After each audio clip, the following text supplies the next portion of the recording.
उसे देखकर सावित्री को प्रणाम कर मधुर वचन कहने लगी, अब देवताओं अथवा देवताओं में कौन है जो मुझे धर्म में च्युत करने के लिए आए हैं? आप मुझ पे धर्म में च्युत करने के लिए कोई समर्थ नहीं है, क्योंकि मैं पुरुषों में श्रेष्ठ भगत की आग की लपट हूँ। चल गई मैंने पहले पूछत रही कि चांदनी आइल बड़ी हमरा के का करबो तो बिजली मियाज खराब रहे हमार। यमराज ने कहा कि मैं प्राणियों के लिए भीतर बुखार दंड देने वाला यम हूँ। स्वयं पतिव्रता सावित्री समीप में पड़े हुए तुम्हारे इस पति का आयु समाप्त हो गया है, इसे यमदूत पकड़ कर नहीं ले जा सकेंगे, इसलिए मैं स्वयं आया हूँ। ऐसा कहकर फांस के लिए यमराज ने सत्यव्रत के शरीर में अंगुशमान शरीर वाले को बलपूर्वक निकाल दिया और उसके बाद पितृगृह में सेवित यमपुरी को मार्ग की ओर चलना शुरू कर दिया। तो वरवा सावित्री भी उनके पीछे के पीछे चल दी।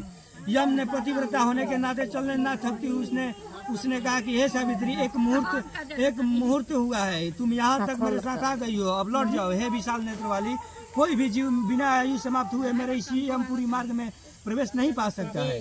सावित्री ने कहा कि आप जैसे विशिष्ट पुरुष के साथ पति का अनुगमन करती हुई मुझे ये कभी शर्म की ग्लानि नहीं हो सकती। सजनों के साथ एकमात्र सजन ही मैं, दूसरा इसीलिए स्त्रियों के समान, उसकी गति के समान, वर्ण श्रमों में गति के समान वेदों और शिष्यों की गति गुरु है।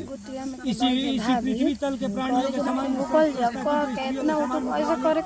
को छोड़कर दूसरा धर्म में कोई स्थान नहीं है। इस प्रकार धर्म से अर्थ से भरे सावित्री को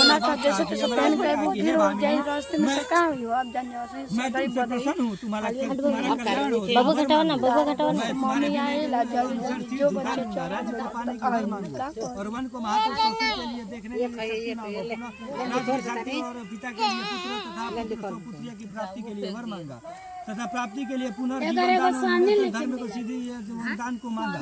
इस प्रकार वर मांगने पर धर्मराज ने भी वशिष्ठ वापस किया। उसके बाद सावित्री जीवन प्रसन्नचित हुई और अपने पति की शांति से प्रजनक कोई और चली गई।